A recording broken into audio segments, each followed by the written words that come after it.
general awareness of privacy, things like GDPR, CCPA, certainly raise the awareness of privacy in general amongst lots of different organizations. Also things like Google Chrome, marking HTTP-only sites as insecure. Big red flag to users saying this is not secure. Obviously incentivizes lots of companies and website operators to implement a TLS certificate. Also Google search results prioritizes HTTPS sites higher than their insecure HTTP sites. So any organization that cares anything at all about search engine optimization would certainly be in their best interest to implement a TLS certificate. And then things like Let's Encrypt or Komodo, different various mechanisms to get free certificates have certainly lowered the barrier to getting a certificate and implementing it into a website. So F5 Labs, our threat research arm, did some recent analysis on how many page loads across the internet actually included a TLS certificate or SSL certificate in some cases, which is definitely old and vulnerable. Mostly TLS, but that number was around 86%. That can fluctuate, of course, depending on the day, depending on the number of websites that are able to be scanned, but it's around that number.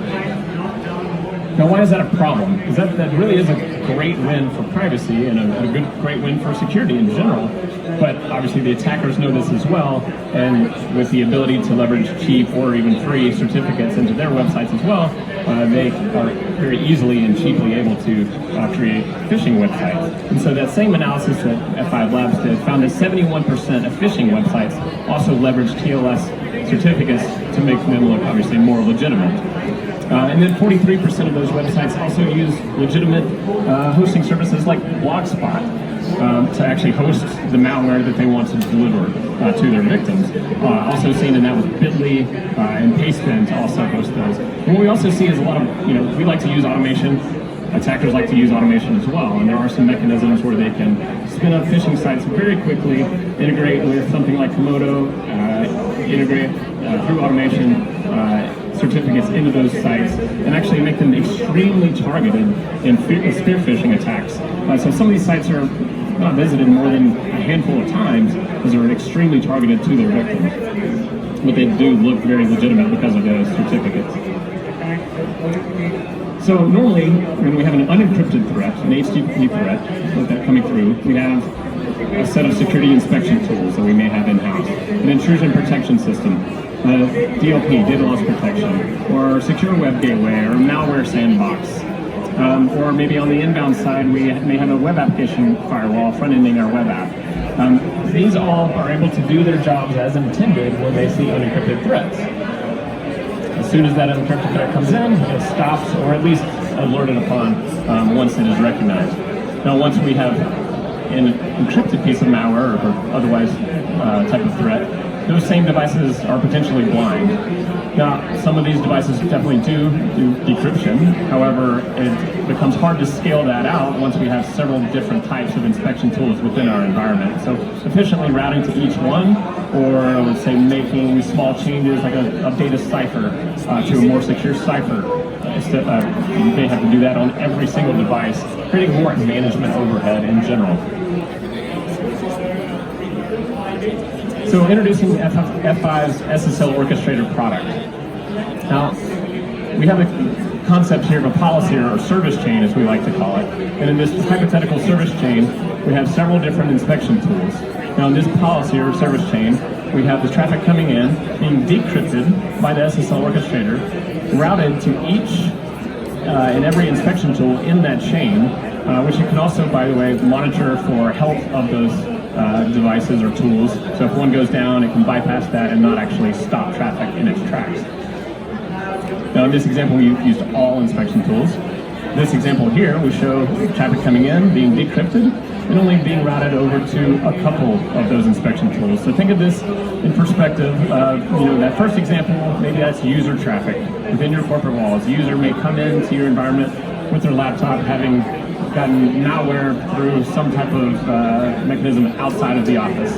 They bring that back in, that same malware tries to call out to a command and control server, but those inspection tools could be blind. We want to give visibility to those tools so that they can actually do their job. Now in this example where we're only routing to a couple, again, these are custom policies that you set based on what you view as necessary for inspection.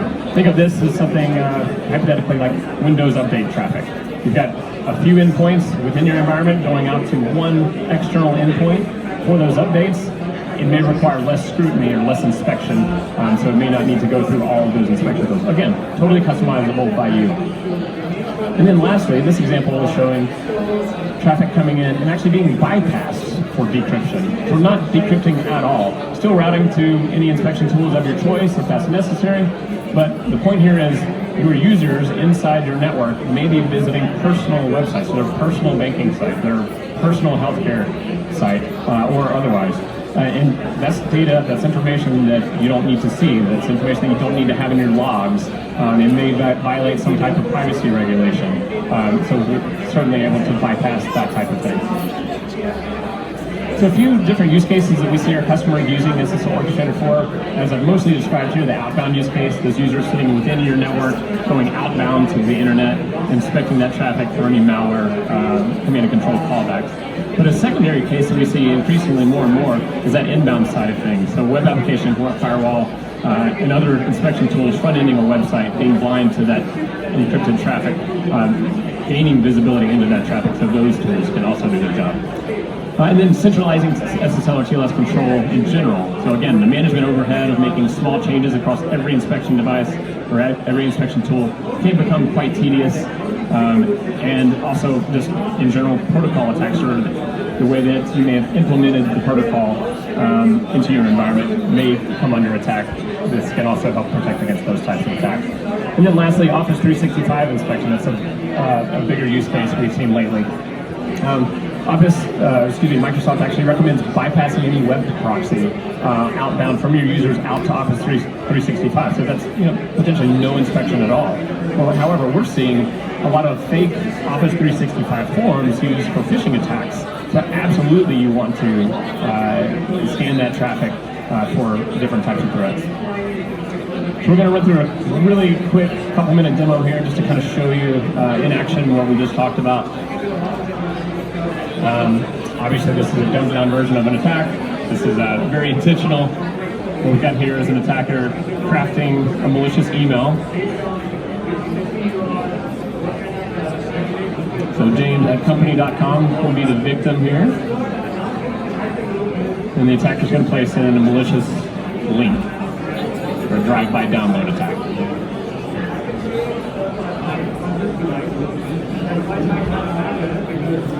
Now again, you can implement any amount of tools into your service chain or policy for inspection. Now we're seeing the email being received by the victim. Victim, of course, in this example, going and clicking in the email because they didn't get your awesome security awareness training.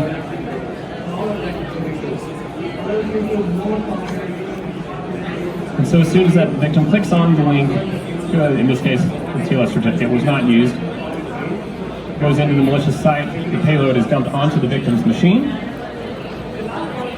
and the attacker, of course, now has a foothold into the machine, launches Metasploit, now launching the interpreter.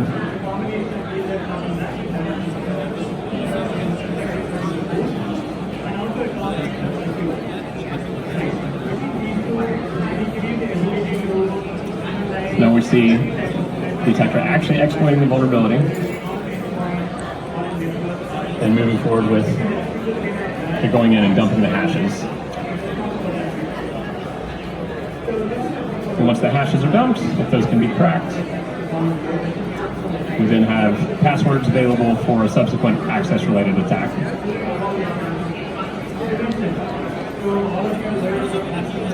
Now the important takeaway here is the one example we have in this service chain is a FireEye device. Now FireEye is, they're of course experts at malware sandboxing, detecting malware. However, if that traffic is not decrypted, FireEye, as you can see there, no alert at all, misses the alert, or misses the traffic completely. Then we go in and actually enable the policy that we've, in this example, already created on the SSL Orchestrator device. In this instance, we've set up a service chain with just the FireEye. In the previous example, we've seen that traffic being bypassed What we're going to do now is go in and edit that policy, and instead of bypassing that traffic, we're going to change that to actually being intercepted and decrypted.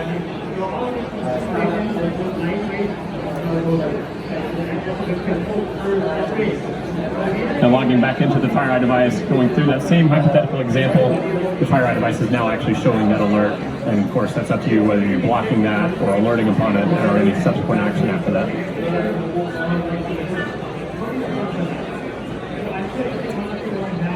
So that concludes our presentation. Really appreciate you joining.